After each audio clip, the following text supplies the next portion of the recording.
मोक्षमार्गस्य नेतारम् वेत्तारं कर्मभूभृताम् ज्ञातारं विश्वतत्त्वानां वन्दे तद्गुणलाब्धये वन्दे तद्गुणलाब्धये। मोक्षमार्ग के नेता एवं कर्म पर्वतों के भेदक और विश्व के सब तत्वों के ज्ञायक चेतन संवेदक सद्गुण आप समान प्राप्त हो यही भावना भाकर देव विनय पूर्वक करूं वंदना बारंबार जिनेश्वर देव बारंबार जिनेश्वर देव।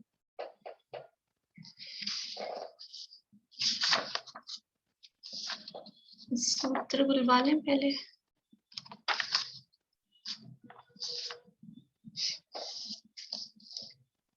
पूरे बुलवाने ना 13 से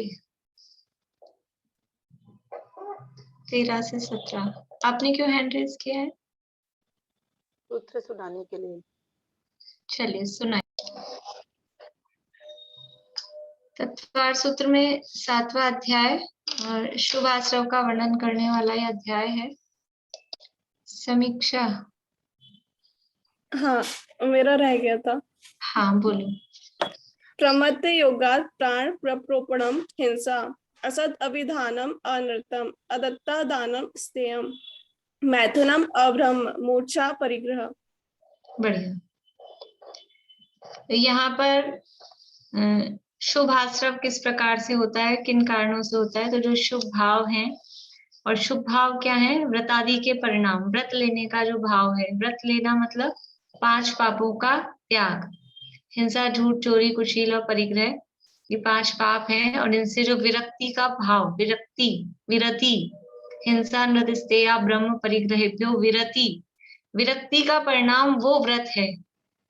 खाली बाहर में वो हो रही है या नहीं हो रही है वो व्रत नहीं है। उनसे जो विरक्ति अंतरंग में हुई उसका नाम व्रत है।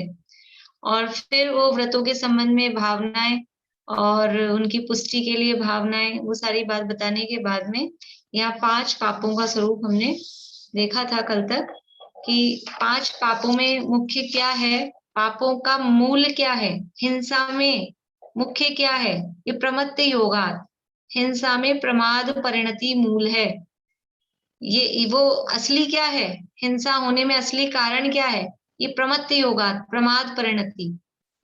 इसी तरह से झूठ में, चोरी में, मैथुन में, इन सब में भी वो असली चीज वो प्रमत्त योगात्, प्रमाद का जो योग, प्रमाद से सहित ये जो अवस्थाएं हैं, ये जो क्रियाएं हो रही हैं, वो उन पापों की मूल है, जड़ है। तो ये प्रमाद के भेद कल हम देख रहे थे। मुख्य रूप से प्रमाद 15 प्रकार का होता है। कौन कौन से 15 प्रकार का प्रमाद होता है? बोले नीलम भाभी।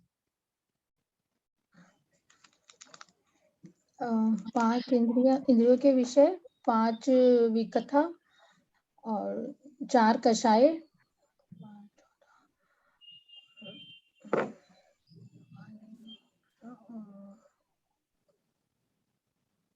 अच्छे से आता है अभी, ध्यान से तो एकदम। कोई बात नहीं, 2 रह गए। हाँ हाँ, आशा आंटी बोलिए।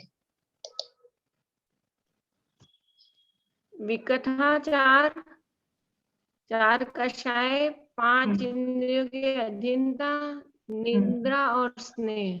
हाँ, निद्रा और स्नेह, बहुत बढ़िया। ये 15 प्रकार के प्रमाद हैं। और यदि इनको हम और फैलाएं तो ये प्रमाद के कितने भेद बन सकते हैं?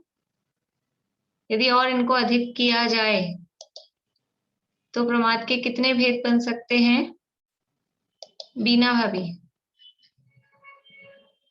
80 कैसे बनेंगे? 80 अपन ये मतलब है ना, इसमें जैसे ये एक एक हैं स्त्री कथालापी, क्रोधी, स्पर्शन इंद्रिय वशनगंत, निंद्रालु, स्नेहवान, ये जैसे पहला भंग है। इसी तरह से फिर है ना, इसमें क्रोधी और स्पर्शन इंद्री के रसना इंद्री, मतलब ये जो अभी जो हमने बताया ना, को ले लेंगे। हाँ, इनको आपस में तो ये गुणा करने से विकथाओं को, कषायों को, इंद्रियों की अधीनता को, निद्रा को और स्नेह को, इनको आपस में गुणा करने से, परस्पर में गुणा करेंगे एक दूसरे से, तो 80 भेद इनके बन जाएंगे। तो यहाँ बनाकर बताए हैं 80 किस तरह से बनेंगे। तो पहला यहाँ कल कहा था, पहला शब्द था अपने पास में 4 विकथा, फिर 4 कषाय, फिर 5 इंद्रियों की अधीनता, निद्रा और स्नेह, जो ये सीरियल मतलब उनका क्रम था। तो इसी क्रम से इनको देखा कि 4 विकथा में से पहली विकथा ली स्त्री कथा। तो स्त्री कथा आलापी, स्त्री कथा लापी लिखा है, पेज नंबर है 272 अपने तत्वार्थ मणि प्रदीप में। स्त्री कथा लापी, लापी मतलब आलापी, स्त्री कथा का आलाप करने वाला। आलाप का मतलब होता है उसको बोलने वाला, कहने वाला। स्त्री कथा जो कर रहा है ऐसा व्यक्ति, वो कहलाएगा स्त्री कथा लापी। फिर और साथ में क्या है, कषाय कौन सी चल रही है उसके, क्रोध, तो क्रोधी, स्त्री कथा आलापी, क्रोधी। और 5 इंद्रियों की अधीनता में कौन सी इंद्रियों के वश हो रहा है वो, स्पर्शन इंद्रिय वशंगत, स्पर्शन इंद्रिय के वशंगत शब्द की जगह अधीन भी लिख सकते हैं, स्पर्शन इंद्रिय के अधीन, वशंगत मतलब उसके वश में है, उसके कंट्रोल में है ऐसा। और निद्रालु है और स्नेहवान, तो निद्रालु और स्नेहवान तो सब में कॉमन ही है। अभी 80 कैसे बनेंगे कि जो 5 चीजें हैं अपने पास, 5 चीजों में से 3 चीजों में बदलाव है, निद्रालु और स्नेहवान में तो चेंज करना नहीं है कुछ, वो तो हो जाएंगे। पहला नंबर है विकथा का, पहला जो है कॉलम, फिर दूसरा है कषाय का, तीसरा है इंद्रिय का जिसके वश में है, चौथा और पांचवा सेम है तो अपने पास जगह भी नहीं है। तो पहली हमने ली स्त्री कथा, ठीक है। अब इसको कांस्टेंट रखेंगे, स्त्री कथा लापी, ये चलता रहेगा, इसमें बदलेंगे। तो यहाँ लिखा है क्रोधी, क्रोधी के बाद में इंद्रिय हमने लिए स्पर्शन इंद्रिय वशगत, ठीक है। तो अब क्या करेंगे, सबसे पहले इन दोनों को तो सेम रहने देंगे। यहाँ स्पर्शन इंद्रिय के कितने, यहाँ इंद्रियों के कितने विषय हैं, इंद्रियों के विषय 5 हैं, तो यहाँ 5 बदलेंगे। पहले में लिखा स्त्री कथा लापी, क्रोधी, स्पर्शन इंद्रिय वशंगत, निद्रालु स्नेहवान। फिर दूसरा स्त्री कथा लापी, क्रोधी, ये सेम, और यहाँ पर रसना इंद्रिय वशगत और निद्रालु और स्नेहवान। फिर तीसरा स्त्री कथा लापी, क्रोधी, घ्राण इंद्रिय वशंगत, निद्रालु स्नेहवान। फिर चौथा वापस स्त्री कथा लापी, क्रोधी, चक्षु इंद्रिय वशंगत, निद्रालु और स्नेहवान। फिर पांचवा स्त्री कथा लापी, क्रोधी, कर्ण इंद्रिय वशंगत, निद्रालु और स्नेहवान। इस तरह से 5 बन गए। किसके बन गए, एक क्रोधी के, स्त्री कथा लापी, क्रोधी और ये 5 इंद्रिय संबंधी। अब ये 5 पूरे हो गए, फिर वही स्त्री कथा तो अभी यही चलेगी, स्त्री कथा लापी, क्रोधी की जगह कर देंगे मानी। अब इसको सेकंड वाले को चेंज करेंगे, जब फर्स्ट वाले के 5 पूरे हो गए तो इस सेकंड वाले कॉलम के यहाँ चेंज कर देंगे, क्रोधी की जगह हो गया मानी। फिर स्पर्शन इंद्रिय वशंगत, निद्रालु स्नेहवान। फिर स्त्री कथा लापी, मानी, स्पर्शन के बाद में रसना इंद्रिय वशंगत। फिर स्त्री कथा लापी, मानी, घ्राण इंद्रिय वशंगत। फिर स्त्री कथा लापी, मानी, चक्षु इंद्रिय वशंगत। स्त्री कथा लापी, मानी, कर्ण इंद्रिय वशंगत। तो फिर मान के 5 बन जाएंगे, ठीक है। फिर अभी स्त्री कथा लापी तो ये चलता रहेगा, अभी चारों कषाय करनी है, तो मान के बाद में मायावी, मायावी के 5 इंद्रियों के बनाएंगे। फिर मायावी के 5 इंद्रिय के बन जाएंगे, उसके बाद में लोभी, लोभी के 5 इंद्रियों के बनाएंगे। जब ये कषाय चारों पूरी हो गई तो स्त्री कथा पूरी हो गई अपनी। अब इसके बाद में दूसरी कथा यहाँ क्रम में कौन सी दी है उसके हिसाब से ही वो क्रम लगा के राष्ट्र कथा दी है, शायद मेरा पेज चला गया है।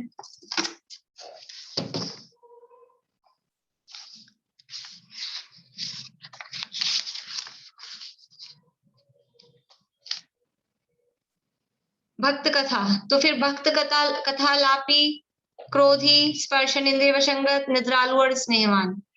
मतलब ऐसा कुछ कठिन नहीं है, वो तो एक एक को चेंज करना है। इस तरह से वो 80 भंग इसमें बन जाते हैं।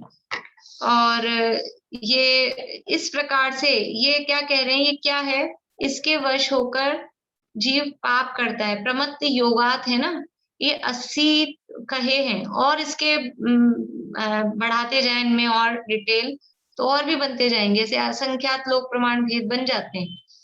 इनके वश होकर जीव पाप करता है, कभी स्त्री कथा के वश होकर क्रोध करता है, कभी भोजन कथा के वश होकर, कभी राष्ट्र कथा के वश होकर। यानी किस बात पे क्रोध नहीं आ जाता है, किस बात पे मान नहीं आ जाता है, कौन से इंद्रियों के विषयों में नहीं हो जाते हैं। ये पाप करने के समझ लीजिए साधन है, किसके आधार पे पाप होता है, तो इनके वश होकर पाप होते हैं। और अभी देखिए यहाँ से ये पैराग्राफ अपने को पढ़ना था 272 पेज पे, कि ये जो 5 पाप हैं ये कहाँ से कहाँ तक होते हैं, कि यह तो आप जानते ही हैं कि हिंसादि 5 पाप पहले गुणस्थान से 6वें गुणस्थान तक होते हैं, क्योंकि वहां तक प्रमाद का योग रहता है। पहले गुणस्थान से लेके 6ठे गुणस्थान तक सारे ही गुणस्थान वो प्रमत्त हैं। 6वें गुणस्थान का नाम है प्रमत्त विरत। मेरे को अब ध्यान आया, मैंने आप लोगों को कहा था मैं मंडे को गुणस्थान के नाम सुनूंगी, आप लोगों ने याद नहीं दिलाया किसी ने भी। अभी सुन लूं? नहीं, गुणस्थान के नाम मोनिका अभी याद किया आपने? पहले से याद है आपको? नहीं सुनाए थे आपने? सुनाए बाद में भी वो याद बने रहना। चलिए, नहीं बिना अभी से तो पूछ चुके हैं। और कोई? मधु जी आप सुनाएंगे गुणस्थानों के नाम? नहीं। सुलोचना जी? नहीं, याद नहीं है। याद नहीं है। ईशा?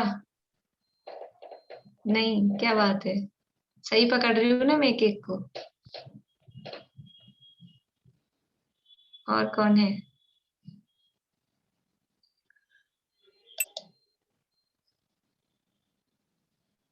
शीला भाभी? शीला भाभी को याद नहीं, बोलिए आप सुनाई दीजिए। मिथ्यात्व, सापादन, फिर सम्यक मिथ्या दृष्टि, फिर असंयम या अविरत, फिर संयमा संयम, और फिर प्रमत्त संयम, अप्रमत्त संयम, फिर अपूर्वकरण, और उपशांत अनिवृत्तिकरण, फिर सूक्ष्म सांप्रदाय, फिर उपशांत मोह, क्षीण कषाय, सहयोग केवली और अयोग केवली। तो ये 6वें गुणस्थान का नाम क्या है?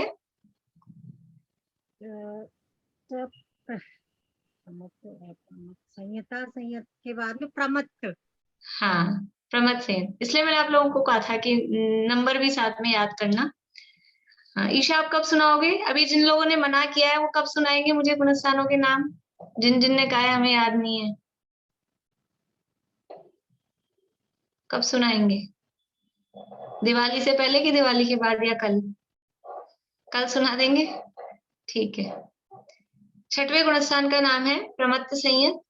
तो यहाँ कह रहे हैं कि 1 से लेके 6 तक के सभी गुणस्थान वो प्रमत्त है, वहां तक प्रमाद का योग है, और जहां तक प्रमाद का योग है वहां तक हिंसा आदि पाप होते हैं।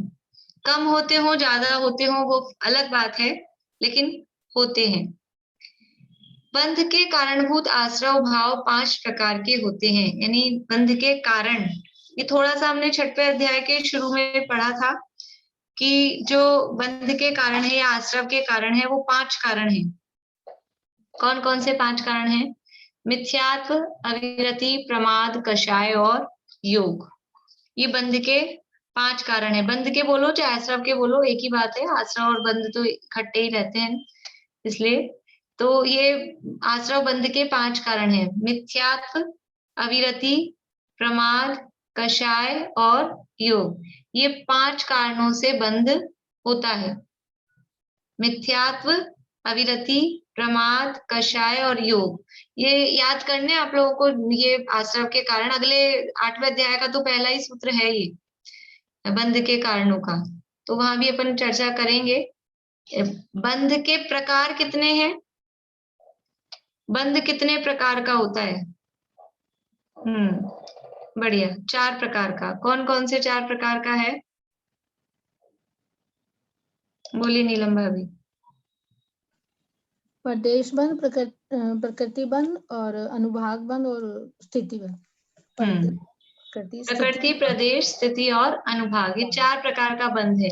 और ये 4 प्रकार के बंध के लिए कारण कितने हैं? कारण है 5। मिथ्यात्व, अविरति, प्रमाद, कषाय और योग। ये 5 कारण बंध के हैं। इनमें से जब तक वो कारण, जो कारण जहां तक है, कौन से गुणस्थान तक कौन सा कारण है, वो बात यहाँ बता रहे हैं। तो चौथे गुणस्थान में मिथ्यात्व चला जाता है। मिथ्यात्व चला जाता है मतलब चौथे में मिथ्यात्व नहीं रहता है। चौथे में मिथ्यात्व नहीं है, मिथ्यात्व तो पहले तक है, तो चौथे में मिथ्यात्व का अभाव हो गया। 5वें गुणस्थान में अविरति चली जाती है। 5वां गुणस्थान संयमा संयम है, तो वहां अगर संयम को हम हाईलाइट कर रहे हैं तो कहेंगे यहाँ अविरति गई, वहां अविरति नहीं है। और यदि असंयम को वहां हाईलाइट करते हैं तो मतलब आंशिक रूप में वहां पर असंयम भी देखा जाता है, पर अभी यहाँ हम उसके संयम को हाईलाइट कर रहे हैं, इसलिए 5वें गुणस्थान में अविरति चली जाती है। 5वें में अविरति नहीं है, चौथे में मिथ्यात्व नहीं है। चली जाती है का मतलब यह है कि उस गुणस्थान में आती हो और फिर चली जाती हो, नहीं। चौथे में मिथ्यात्व किसी भी रूप में नहीं है। चौथे में मिथ्यात्व चला जाता है का मतलब चौथे में मिथ्यात्व नहीं है, 5वें में अविरति नहीं है। 7वें गुणस्थान में प्रमाद चला जाता है, मतलब 7वें गुणस्थान में प्रमाद नहीं है। 6ठे तक है, 7वें में नहीं है। इस प्रकार प्रमाद में मिथ्यात्व, अविरति और संजुलन कषाय और 9 कषाय के मंदोदय को छोड़कर से सभी कषायों के मिश्रित रूप भाव का नाम प्रमाद है। ऐसे प्रमाद का योग 6ठे गुणस्थान तक रहता है। पहले अपन इसको पूरा कर लेते हैं, यहाँ वो पूरा नहीं बताया है। चौथे में मिथ्यात्व चला गया, 5वें में अविरति, 7वें में प्रमाद। अभी और कौन से बचे हैं 2 कारण? कषाय और योग। कषाय कहाँ पर जाती है? कषाय कौन से गुणस्थान में चली जाती है? बोले वर्षा भाभी। 10वें गुणस्थान में, 9वें गुणस्थान में चली जाती है। 10वें में तो सूक्ष्म संप्राय, सूक्ष्म मोह रह जाता। मानिका भाभी बोलिए। भाभी मुझे नहीं याद। नहीं, चलिए शशि जी, कषाय कहाँ पर जाती है? कषाय 8वें गुणस्थान। 8वें में। आप सब नीचे वो पहले 10वां बोले थे, फिर 9वें पे आ गए, अब आप 8वें पे आ गए। कषाय कहाँ जाती है अंकल? कषाय 10वें गुण स्थान पे रहती है, 10वें में चली जाती है, लोभ कषाय रहती है। 10वें तक रहती है, फिर जाती कहाँ है? लोभ कषाय भी चली जाती है 10वें में। 11वें में तो रहती ही नहीं है कोई भी कषाय। ठीक है, हाँ कांता आंटी बोलिए। 12वें कषाय में। फिर से बोलिए। 12वें कषाय में, 12वें गुणस्थान। 12वें गुणस्थान में। ठीक है, देखिए कषाय 10वें में जाती नहीं है। अब हम ये जिस रूप से हम बोल रहे हैं ना, मिथ्यात्व चौथे में जाता है, इसका मतलब चौथे में मिथ्यात्व नहीं है। तो अब कषाय कौन से में जाती है, उसका जवाब भी उसी तरह से देना है। 10वें तक तो कषाय है, 9वें में तो बादर सांप्राय, 9वें में तो स्थूल कषाय है ही, 10वें में सूक्ष्म लोभ है, वो भी कषाय है, तो 10वें में भी कषाय है। कषाय या तो ऐसे कहें 10वें के लास्ट में जाती है, या फिर कहें तो 11वें में। 11वें में भी कषाय नहीं है, 12वें में भी नहीं है, तो 11वां अपन बोल सकते हैं। कषाय 11वें में चली गई है, ठीक है। या फिर ऐसा कहें 10वें के अंत में जाएगी, 10वें तक तो है कषाय। फिर तो हम ऐसा कहें मिथ्यात्व पहले में चला जाता है, तो पहले में तो है ना, फिर इसलिए कहा चौथे में जाता है। तो ऐसे ही 10वें में तो कषाय है, तो कषाय 11वें में नष्ट हो गई, अथवा शीन कषाय की अपेक्षा बोलेंगे, 11वां 12वां ऐसा इकट्ठा भी बोल सकते हैं। तो कषाय 11वें में गई या 10वें के अंत में गई, ऐसा बोलने। कषाय 10वें के अंत में नष्ट होती है, 10वें में कषाय है। कहाँ तक होता है? सांप्रदायिक आश्रव, कषाय सहित आश्रव, कषाय सहित होने वाला आश्रव सांप्रदायिक आश्रव होता है ना, वो कहाँ तक होता है? बोले प्रेमलता जी। 10वें गुण स्थान तक। 10वें गुण स्थान तक। तो अगर कषाय नहीं होती 10वें में, तो फिर वहां आश्रव कैसे होता सांप्रदायिक? तो 10वें तक कषाय है, 10वें के बाद में 10वां खत्म हुआ तब वो कषाय बंद होती है, तो मतलब 11वां मान ले अपन। तो कषाय 11वें में गई, मिथ्यात्व चौथे में, अविरति 5वें में, प्रमाद 7वें में, कषाय 11वें में। अब बचा है योग। योग कौन से गुण स्थान में नष्ट होगा? योग कौन से गुण स्थान में नष्ट होगा? बोले मनोरमा आंटी। योग 13वें गुण स्थान तक देता है, 14 में 13वें के आखिर में चला जाता है, 14वें में नहीं देता है। ठीक है, रेणु जी लोहाड़िया।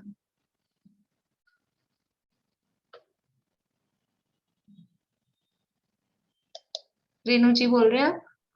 हाँ 13वें के अंत में, 13वें में। हाँ 13वें में योग है, 14वें में योग नहीं है, तो 14वें में चला जाएगा, ऐसा बोले आराम से। योग 14वें में जाता है, एकदम लास्ट में। तो ये जिस क्रम से, इस क्रम से अभाव होता है, बंध के कारणों का इस क्रम से अभाव होता है, तो उसी क्रम, जब यहाँ तो बात केवल प्रमाद की बतानी है, इसलिए वहां तक लिया कि ये पाप कहाँ तक हो रहे हैं? 6वें गुणस्थान तक, जहां तक प्रमाद है। और प्रमाद से पहले क्या क्या था? मिथ्यात्व, अविरति। तो प्रमाद नष्ट होने से पहले क्या नष्ट होना चाहिए? अविरति। और अविरति नष्ट होने से पहले क्या नष्ट होना चाहिए? मिथ्यात्व। यानी ये जो बंध के कारणों का क्रम है, ये इसी क्रम से नष्ट होते हैं, जिस क्रम से हम बोल रहे हैं ना, मिथ्यात्व, अविरति, प्रमाद, कषाय, योग, इस क्रम से हम बोल रहे हैं, इसी क्रम से नष्ट हो रहे हैं। सबसे पहला कौन नष्ट हुआ? सबसे पहले मिथ्यात्व गया, उसके बाद में अविरति, उसके बाद में प्रमाद, उसके बाद में कषाय, और सबसे लास्ट में 14वें गुण स्थान में पहुंचे, तब योग खत्म हुआ। और हम क्या करना चाहते हैं? ये स्वाध्याय का क्या फल है कि हम समझते हैं हमको कुछ नहीं पता, हम सीधे धर्म करना चाहते हैं, और धर्म के नाम पे क्या करना चाहते हैं कि सीधा योगा करो, योग, ध्यान, योग। अरे योग कब नष्ट होगा? योगा के नाम पे, धर्म के नाम पे योगा करना चाहते, योग करना चाहते, योग को योगा बोलते हैं, अंग्रेजी में थोड़ा सा उसको योगा। लेकिन सबसे पहले योग कब नष्ट हो रहा है? वो 14वें गुण स्थान में पहुंच रहे हैं तब हो रहा है। और अभी से हम योग, कषाय कब नष्ट हो रही है? ठीक है, थोड़ा सा नीचे उतरते हैं, तो हम धर्म करते ही व्यक्ति क्या समझता है? इतना धर्म करते हैं और इतनी कषाय करते हैं। तो धर्म करते ही कषाय खत्म हो जाएगी क्या? पहली बात तो धर्म सच्चा हो रहा है कि नहीं हो रहा है वो मैटर नहीं, लेकिन फिर भी चलो मान लिया, तो भी कषाय कहाँ तक है? 10वें गुणस्थान तक कषाय है। ये गुणस्थानों का ज्ञान होना बहुत जरूरी है। ये गुणस्थानों का ज्ञान नहीं होता है तो भूमिका पता नहीं चलती है। किसी को भी कुछ भी हम मान लेते हैं, किसी को भी कुछ भी समझ लेते हैं, ना खुद का पता ना दूसरे का पता, और इसीलिए फिर कुछ लोग धर्म से विमुख हो जाते हैं। किससे तो हम धर्म नहीं करते, वो अच्छे, ये देखो धर्म करके भी इतनी कषाय करते हैं। ऐसा आप लोगों को कहते हुए मिलते होंगे लोग, सुना होगा आप लोग आपस में कभी किसी को, किससे तो हम अच्छा, हम अच्छे, ये धर्म करके भी इतनी कषाय करते हैं, क्या फायदा कषाय? कषाय करने योग्य है वो मैं नहीं कह रही हूँ, कषाय तो नहीं करनी चाहिए, लेकिन कदाचित किसी को कषाय होती दिखती है तो उसको हम धर्म पे क्यों डालते हैं? कषाय है वो तो उसका विभाव परिणाम है, वो तो उसका दोष है। इसमें जितनी कषाय कम हुई वो तो देखें कि कुछ कम भी हुई कि नहीं, पहले जितनी होती थी उससे कुछ कम हुई कि नहीं हुई, वो नहीं देखते हैं। तो ये कहाँ तक क्या क्या चल रहा है। अब हम प्रमाद नष्ट करना चाहते हैं, गुण स्थान है पहला, और हम सोचते हैं हमारा प्रमाद खत्म हो जाए। प्रमाद कहाँ पर पहुंच के खत्म होगा? 6वें गुण स्थान तक प्रमाद है। तो सबसे पहले क्या नष्ट करना? प्रमाद को खत्म करने के लिए सबसे पहले मिथ्यात्व को नष्ट करना पड़ेगा। मिथ्यात्व नष्ट होगा, फिर अविरति नष्ट होगी, तब जाके प्रमाद का नंबर आएगा। अब सीधा ही चलो कषाय नष्ट नहीं कर रहे तो सीधे अविरति नष्ट करना चाहते हैं, सीधे व्रत ले लेते हैं। मिथ्यात्व बना हुआ है, सम्यक दर्शन का ठिकाना नहीं है, व्रत ले लो, अविरति नष्ट कर दो। ऐसा होता है कि नहीं होता है? ऐसा हो रहा है कि नहीं हो रहा है? मिथ्यात्व को नष्ट करने का कोई प्रयास नहीं है, श्रद्धा को ठीक करने का प्रयास नहीं होता है, व्रत ले लेते हैं सीधे या अविरति नष्ट कर दें। ऐसे होती ही नहीं है। जिसका जो क्रम है, मिथ्यात्व नष्ट हुए बिना अविरति कभी भी नष्ट नहीं होती। जैसे कि ऊपर की शर्ट खोले बिना कोई बनियान खोल सकता है? तो जब तक ऊपर की चीज नहीं उतरेगी अंदर की चीज कैसे खुलेगी? तो वो मिथ्यात्व है पहले ऊपर पहना हुआ, उसके अंदर अविरति है, उसके अंदर प्रमाद है, उसके अंदर कषाय है और उसके अंदर योग है। अब ऊपर से मिथ्यात्व का वस्त्र तो उतारा नहीं और नीचे वाला वस्त्र उतारना चाह रहे हैं, कैसे होगा? नहीं हो सकता है, पॉसिबल ही नहीं है। इसीलिए वो जो फिर वो खींचतान जो होती है ना, फिर खींचतान होती है, क्योंकि अब अपन ने ऊपर का नहीं खोला है, अब नीचे का खोलना चाह रहे हैं, तो क्या करेंगे? खींचतान होगी और खींचतान में फटेगा, फट जाएगा, इसलिए वो गड़बड़ हो जाती है। फिर वो जो समझ लीजिए जीवन में जो उसका लाभ होना चाहिए था, जो फल आना चाहिए था, वो नहीं मिल पाता है। इसलिए यहाँ ये बात बता रहे हैं। देखिए, तो चौथे गुण स्थान में मिथ्यात्व चला जाता है, 5वें में अविरति चली जाती है, 7वें में प्रमाद चला जाता है। इस प्रकार प्रमाद में मिथ्यात्व, अविरति तथा संजुलन कषाय और नौनों कषाय के मंद उदय को छोड़कर शेष सभी कषायों के मिश्रित रूप भाव का नाम प्रमाद है। प्रमाद में क्या क्या गर्भित है? क्या क्या गर्भित है? मिथ्यात्व भी है, अविरति भी है, और संज्वलन कषाय और नौनों कषाय के मंदोदय यानी मंद उदय को छोड़कर शेष सभी कषाय, कौन कौन सी कषाय बची हैं शेष? संज्वलन कषाय और नौनों कषाय को छोड़कर शेष कौन सी बची है शेष? सुधा जी।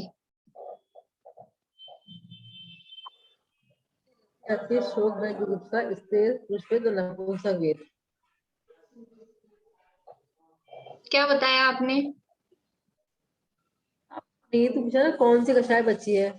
हाँ, तो ये कषाय बची हैं, संजुलन कषाय और नौ कषाय को छोड़कर इनके अलावा बताना है कौन सी बची हैं। संजुलन कषाय और 9 कषाय को छोड़ के, हाँ, उनको छोड़कर का मतलब है इनके अलावा वाली बतानी है।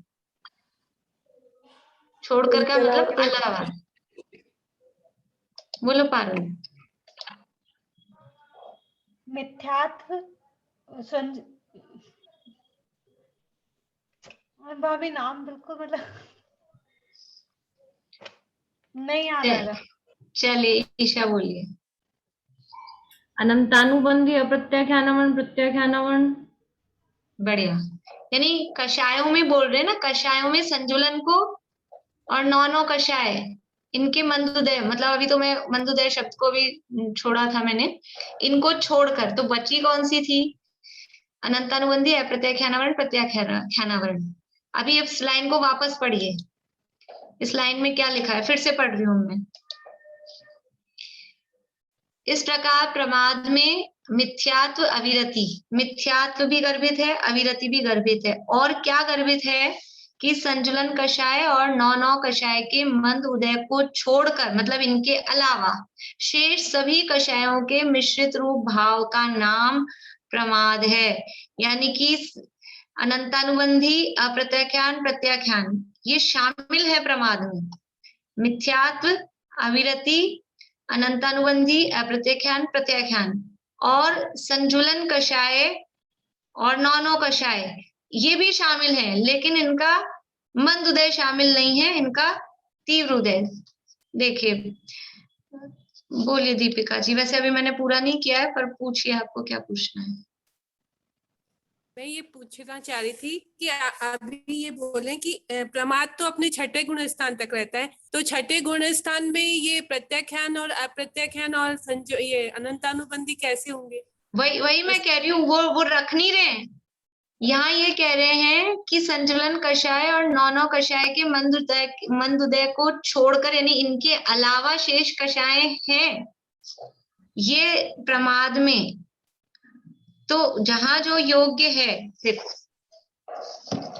जहां जो योग्य है ना, छठे गुणस्थान में अनंतानुबंधी नहीं है, लेकिन छठे गुणस्थान में संजुलन का उदय है कि नहीं है? हाँ है ना। और संजुलन के उदय हमने देखे थे कितने टाइप से। संजुलन के उदय चारों तरह से आएंगे। देखो पहले यहाँ क्या बताया है वो बताती हूँ मैं, फिर यहाँ की जो लैंग्वेज है वो फिर से बताऊंगी। पहले यहाँ क्या बताना चाह रहे हैं। यहाँ कह रहे हैं प्रमाद में क्या क्या गर्भित है। ये प्रमाद है, इसमें क्या क्या इंक्लूड है? मिथ्यात्व, ठीक है, ये है। अविरति, ये है। और प्रमाद तो ये है ही। अब इसमें कषाय है कि नहीं? इस प्रमाद में कषाय भी इंक्लूड है कि नहीं? तो कौन कौन सी कषाय इंक्लूड है? अनंतानुबंधी है इसमें इंक्लूड। अनंतानुबंधी आएगी कि नहीं आएगी? पहले गुणस्थान में प्रमाद है, दूसरे में, तीसरे में, चौथे में, पांचवे में, छठे में। तो पहले दूसरे आदि गुणस्थानों में अनंतानुबंधी है कि नहीं? तो अनंतानुबंधी भी आएगी। अप्रत्याख्यानावरण चौथे में है, तो चौथे में प्रमाद भी है, तो अप्रत्याख्यान भी आएगी।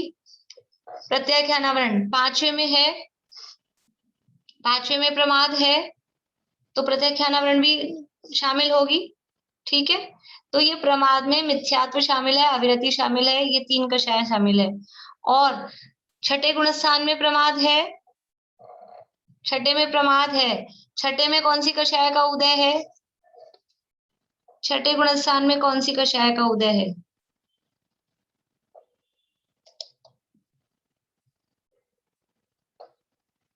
बेला जी।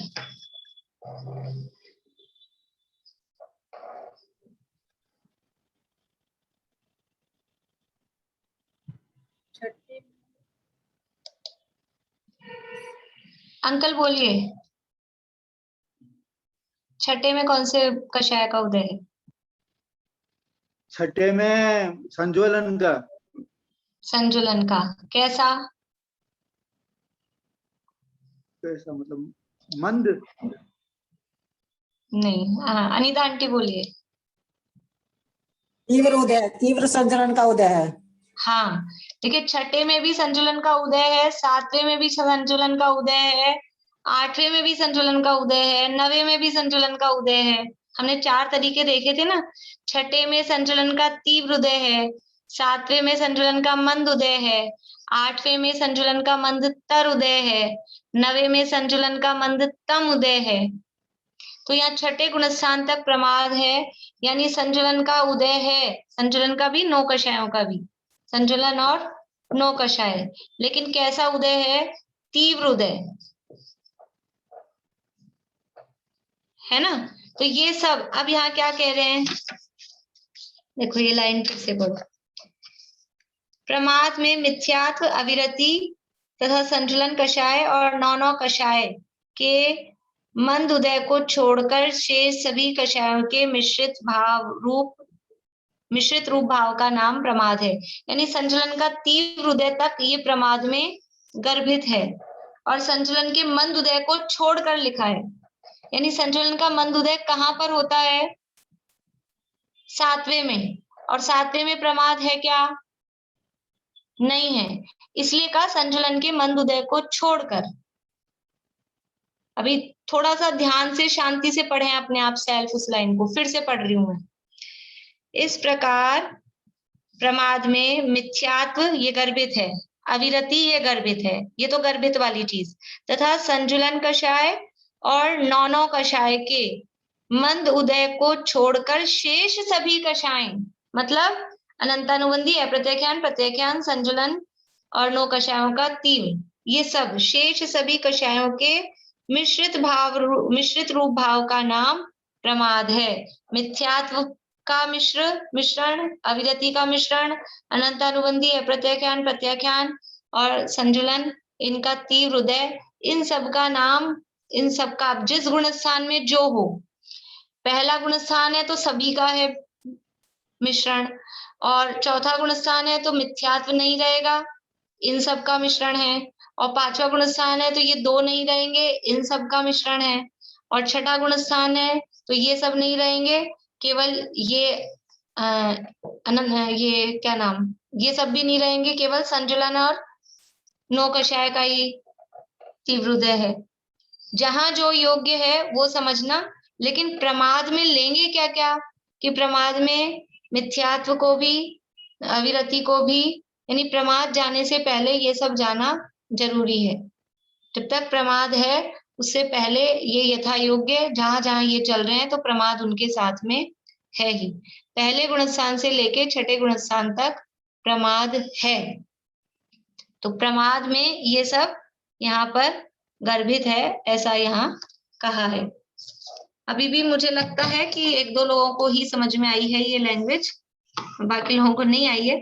कोई बात नहीं, इतना समझ लेना कि 1 से 6 गुणस्थान तक प्रमाद है, और पहले गुणस्थान में मिथ्यात्व के साथ भी प्रमाद है, दूसरे, तीसरे, चौथे में अविरति के साथ भी प्रमाद है, पांचवे में अविरति के साथ भी प्रमाद है, और छठे में भी संजुलन के तीव्र उदय बचा है। ना मिथ्यात्व का उदय है, ना अविरति का उदय है, ना अनंतानुबंधी या प्रत्याख्यान का उदय भी छठे में नहीं है, केवल संजुलन का उदय है, तीव्र उदय, लेकिन उस संचलन के और 9 कषाय के तीव्र उदय के साथ भी वहां पर प्रमाद है, ऐसा यहाँ पर समझना। बोलिए रेणु जी, आपको क्या कहना है? मेरा उसी से हैंड रेज है, वो क्वेश्चन आप पूछ रहे थे ना तभी से।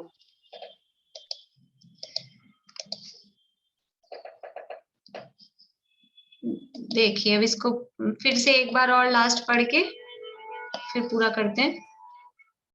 इस प्रकार प्रमाद में मिथ्यात्व, अविरति तथा संचलन कषाय और 9 कषाय के मंदोदय को छोड़कर शेष सभी कषायों के मिश्रित रूप भाव का नाम प्रमाद। इसको ब्रैकेट में भी कर सकते हैं तो भी थोड़ा अगर समझ में आता हो आप लोगों को। मिथ्यात्व, अविरति और ये जो है संजुलन कषाय और 9 कषाय का मंदोदय को छोड़कर, इतनी चीज को आप ब्रैकेट में कर लीजिए। तो मिथ्यात्व, अविरति तथा शेष सभी कषायों के मिश्रित रूप भाव का नाम प्रमाद है। ऐसा करने से हो सकता है थोड़ा आप लोगों को समझ में आ जाए ज्यादा। ऐसे प्रमाद का योग 6वें गुणस्थान तक रहता है। यही कारण है कि प्रमाद के योग से होने वाले 5 पाप 6वें गुणस्थान तक ही होते हैं। 6वें गुणस्थान के ऊपर फिर अशुभ भाव, 6वें में भी अशुभ भाव नहीं है, लेकिन वो जो प्रमद बहुत माइनर है। 6वें में जो प्रमाद है या जो पाप शब्द यहाँ कह रहे हैं ना, तो 6वें में कोई ऐसे पाप नहीं है जैसे हमारे पाप होते हैं, वो तो खाली प्रमाद का योग है, इसलिए वहां पाप कहा जा रहा है। अशुभ भाव रूप कोई पाप 6ठे गुणस्थान में नहीं होते हैं। अशुभ भाव नहीं है, शुभ ही भाव है, और 7वें में तो शुभ भाव और अशुभ भाव दोनों ही नहीं है। इसलिए बस वो प्रमाद का योग जो कहा है, वो प्रमाद का योग, और वो प्रमाद कौन सा है 6ठे गुणस्थान में? संज्वलन कषाय के तीव्र उदय रूप, इसलिए उसको वहां बताया गया है, वो केवल 6ठे गुणस्थान तक ही होता है। इस तरह से ये हिंसा आदि 5 पापों का स्वरूप यहाँ बताया। अब व्रती कौन होता है, उसके परिभाषा और व्रतियों के भेद प्रभेद और व्रतों का स्वरूप, जो 12 व्रत श्रावक के होते हैं। यहाँ 5 अणुव्रतों की, महाव्रतों की बात तो हुई, अब जो बाकी के 7 बचे हैं उनकी चर्चा आगे के सूत्रों में करेंगे, अपन कल से करेंगे वो चर्चा। अभी किसी का प्रश्न है अगर तो बोलिए।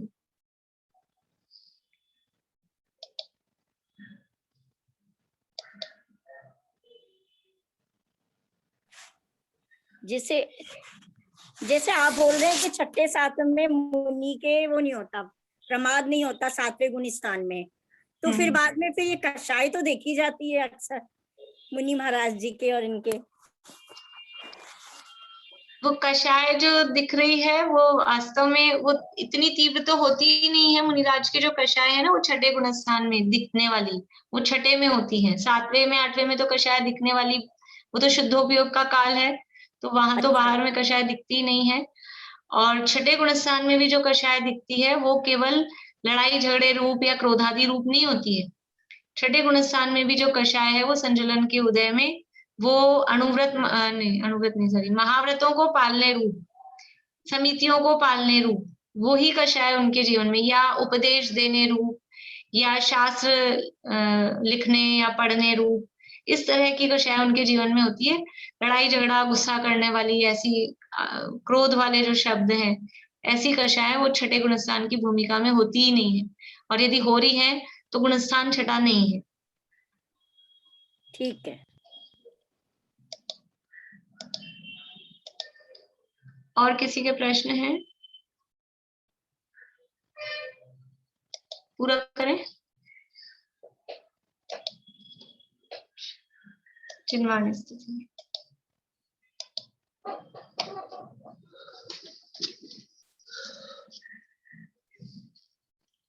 निज पद विहारी धर्मधारी धर्ममय धर्मात्मा निज आत्मा को साध पाया परम पद परमात्मा। हे ज्ञान त्यागी नमी तेरी शरण में मम आत्मा। तुमने बताया जगत को सब आत्मा परमात्मा।